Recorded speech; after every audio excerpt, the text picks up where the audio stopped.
Hi, எல்லோருக்கும் வணக்கம். Welcome to Vijith view. So இந்த வீடியோவில் நம்ம இன்னைக்கு வைரலான டாபிக்ஸ் பற்றி கண்டிப்பாக டிஸ்கஸ் பண்ண போகிறோம். ஸோ வீடியோக்குள்ளே போகிறதுக்கு முன்னாடி நம்ம சேனல் நீங்கள் புதுசாக இருந்தீங்க அப்படின்னா கண்டிப்பாக சப்ஸ்கிரைப் பண்ணிக்கோங்க. வீடியோ மறக்காமல் ஒரு லைக் பண்ணிக்கோங்க. இப்போ நம்ம வீடியோக்குள்ளே கண்டிப்பாக போகலாம்.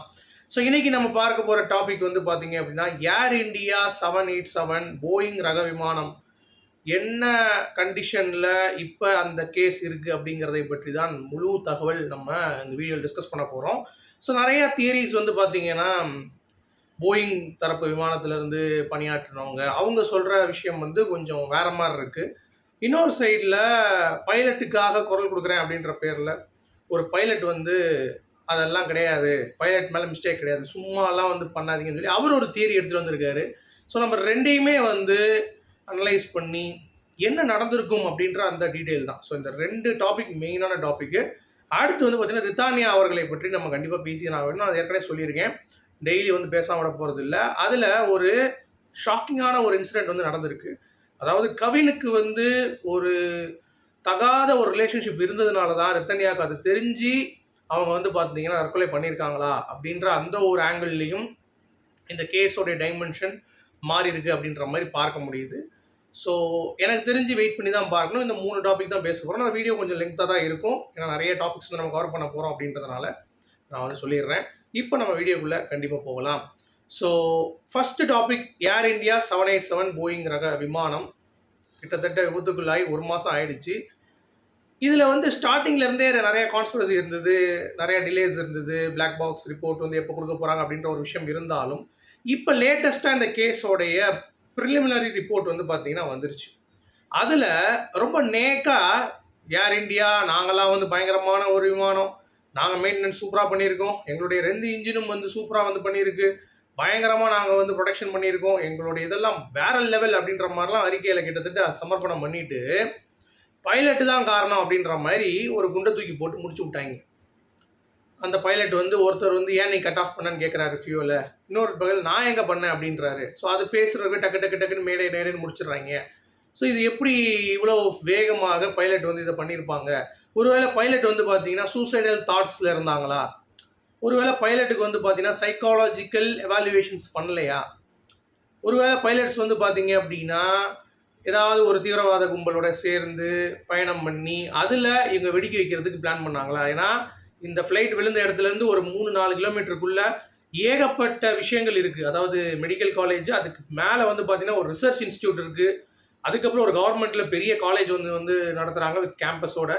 அடுத்து கொஞ்சம் தள்ளி போனீங்கன்னா ஒரு ரிசர்ச் இன்ஸ்டியூட், இன்னொரு ரிசர்ச் இன்ஸ்டியூட் இருக்குது. ஸோ இந்த மாதிரி 3 முக்கியமான பகுதிகள் அது வந்து இருக்குது அப்படிங்கிறது அது கொஞ்சம் முன்னாடி விழுந்துருச்சு. ஸோ மேபி அந்த விபத்து காரணமாக இந்த பைலட் வந்து ஏதாவது பண்ணியிருக்கலாம் அப்படின்ற மாதிரி கேஸ் அப்படியே திருப்புறாங்க. பைலட் ஃபேமிலி கிட்ட விசாரணை பண்ணணும் அப்படின்ற மாதிரியான விஷயங்கள்ல இப்போ ஃபோக்கஸ் பண்ணிட்டு இருக்காங்க. பிளாக் பாக்ஸ் ரிப்போர்ட்டில் வந்து என்ன பேசியிருக்காங்க அப்படின்றது வந்திருக்கு. ஆனால் இதில் என்ன கொடூரம் அப்படின்னா, இந்த ஒர்க் பண்ணுறாங்கல்ல போயிங் ரக விமானத்தில் அந்த பணியாளர்களாக இருக்கட்டும், அதில் ஒர்க் பண்ண பைலட்டாக இருக்கட்டும், அவங்க வந்து போயிங்கை விட்டு கொடுக்கவே மாட்டுறாங்க.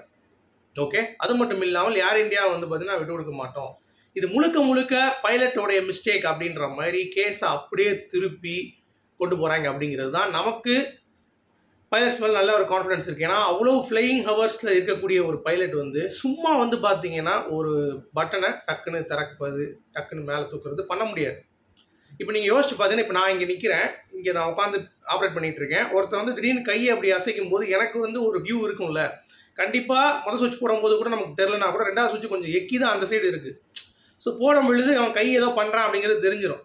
ஸோ கண்டிப்பாக இது வந்து பார்த்தீங்க அப்படின்னா பைலட்டோடைய தவறு அப்படிங்கிறது மேக்ஸிமம் ரூல்ட் அவுட் பண்ணுறதுக்கான வாய்ப்புகள் இப்போ அப்படி தான் இருக்குது. ஆனால் ஒரு விமானி, அதாவது ஒரு பைலட்டு, இந்த போயிங் கான்ட்ராக்ட் இதெல்லாம் வந்து பார்க்காம இது தாண்டா நடந்திருக்கும், நீங்கள் வெறும் பைலட்டில் மட்டும் நீங்கள் வந்து இன்வெஸ்டிகேஷன் வைக்காதீங்க, இன்வெஸ்டிகேஷன் போயிங் ரக விமானத்துலேயும் வந்து பார்த்தீங்கன்னா வைங்க, அந்த இன்ஜின் மேனுஃபேக்சரர்ஸ்கிட்டையும் வைங்க அப்படின்ற மாதிரி குரல் எழுப்பியிருக்காரு.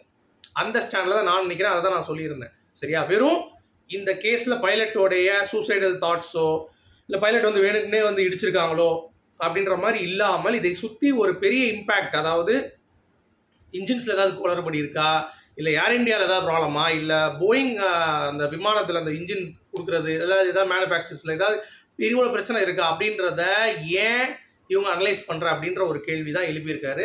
ஸோ அவருடைய ஃபைண்டிங்ஸில் எனக்கு ரொம்ப மனதை கவர்ந்த ஒரு 2-3 விஷயம் இருக்குது. அதில் வந்து பார்த்தீங்கன்னா நறுக்குன்னு கேட்டிருக்கான் அந்த மனுஷன்.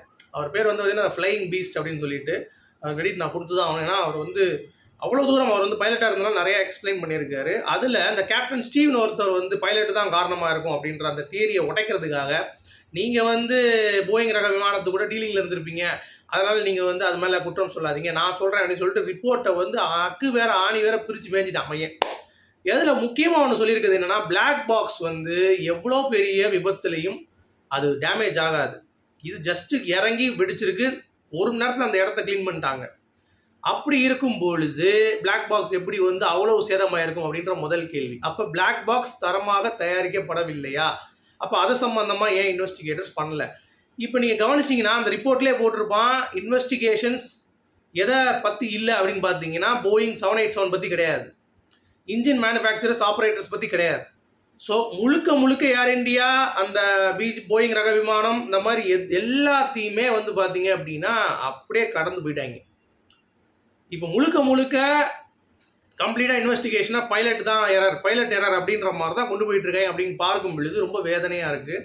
அதில் இந்த பிளாக் பாக்ஸ் பற்றி சொல்லியிருக்காரு. இன்னொன்று வந்து இந்த எமர்ஜென்சி இஎல்டி அப்படின்னு சொல்கிறாங்க. அதாவது எமர்ஜென்சி லொக்கேட்டர் டிரான்ஸ்மிட்டர் வந்து டீஆக்டிவேட் ஆயிருக்கு. அது எப்படா ஒரு ஃப்ளைட்டில் அது இருக்கணும்ல, அப்போ அதை யார் மேனுஃபேக்சர் பண்ணா, அது சம்மந்தமாக விசாரிங்க அப்படிங்கிற மாதிரி அவர் வந்து கேள்வி எழுப்பியிருக்காரு. அடுத்து 2 டிஃப்ரெண்ட் டைப் ஆஃப் இன்ஜின்ஸ் வந்து அந்த ஏர் இண்டியா 787 ஃப்ளைட்டில் யூஸ் பண்ணியிருக்காங்க. ஒன்று வந்து பார்த்தீங்கன்னா ஜென்எக்ஸ் டைப் IB70A75P2 ஒன்று, இன்னொன்று சாதாரண P2 75 கிடையாது.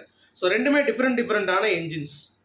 ஸோ இது ஏன் வந்து கன்சிடர் பண்ணப்படல? அப்போ ஒருத்தனோட இன்ஜினை வந்து ரிப்பேர் ஆகுதுன்னா இன்னொரு இன்ஜின் எடுத்து இப்படி வச்சிடுறது, அந்த 2 இன்ஜின் சேமாக இருக்கா அப்படிங்கிறதான் பார்க்குறது கிடையாது. அதையும் வந்து தில்லுமுள்ளு பண்ணியிருக்கானுங்க.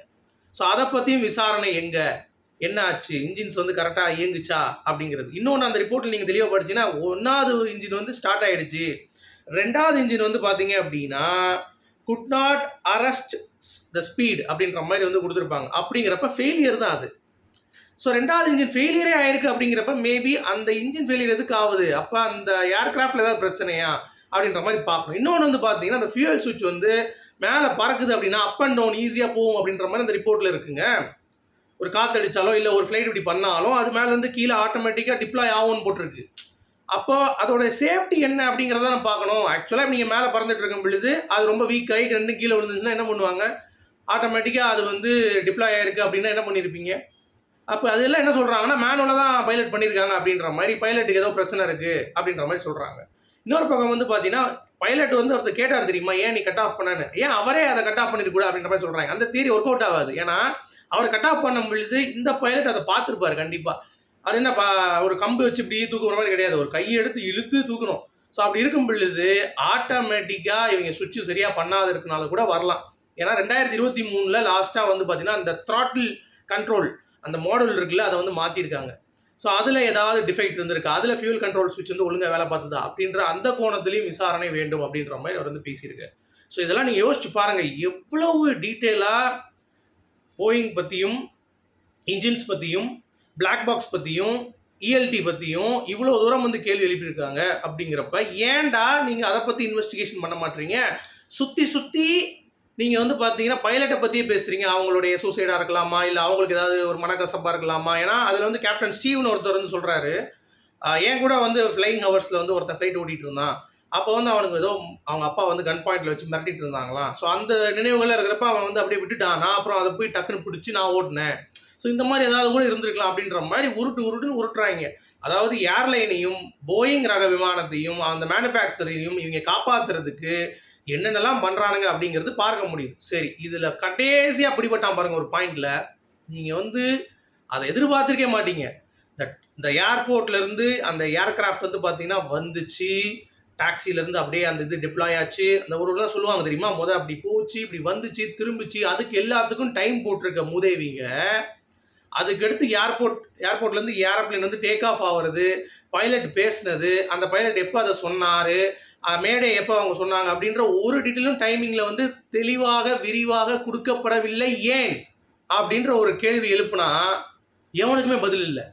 அவன் எப்படி போட்டிருக்கான், இமீடியட்லி தேர் ஆஃப்டர் அப்படின்ற மாதிரி அந்த முழுக்க முழுக்க அந்தோடைய ரிப்போர்ட்டில் வந்து போட்டிருக்கான். டைம் மென்ஷன் பண்ணலங்க. முன்னாடி இருக்கிறப்ப டைம் மென்ஷன் பண்ணியிருக்கான். அந்த ஏர்லைன் வந்து இப்படி திரும்பிச்சு, டாக்ஸி வந்துச்சு, அந்த டைம் வந்து 9:18 அப்படின்ற மாதிரி கொடுத்துருக்கான். ஆனால் முக்கியமான இந்த நிகழ்வு நடக்கிற அந்த டைமிங்கை ஏன் மறைக்கிறாங்க? அப்போது எவனோ ஒருத்தன் குற்றம் பண்ணியிருக்கான், அதை தப்பிக்கிறதுக்காக இதை வந்து அப்படியே பண்ணுறீங்க. மேபி இதை வந்து இன்ஜின் ஃபெயிலியர் ஆக்கி கொஞ்சம் தூரத்தில் அப்படியே அதுவே விழுந்துருண்டா. கரெக்டாக நம்ம பிளான் பண்ண மாதிரி ரிசர்ச் இன்ஸ்டியூட்டு, கவர்மெண்ட் காலேஜ் எல்லாமே காலியாகணும்டா, நாளைக்கு எல்லாம் ப்ரைவேட் ஆகணும் அப்படின்ற மாதிரி இதை பண்ணியிருக்கலாம் ஒன்று. இன்னொன்று வந்து பார்த்தீங்க அப்படின்னா, பைலட் இருக்காங்கல்ல, அவங்க வந்து தப்பாக செஞ்சுருக்காங்க அப்படின்ற மாதிரி திருப்பி விட்டுட்டு நம்ம வேலையை கட்சி தான் முடிக்கலாம்னு சொல்லி ஒரு தீவிரவாத தாக்குதலாக இது இருக்கலாம் அப்படின்ற மாதிரியான ஒரு சந்தேகம் தான் எழுது. மாட்டிக்கிட்டாங்க அப்படிங்கிறத என்ன பண்ணுறது? சரி, செத்து போன பைலட் 2 பேர்கிட்ட போட்டு விட்ருவோம், அவங்க திருப்பி வந்து கேட்க போகிறாங்க அப்படின்ற மாதிரி.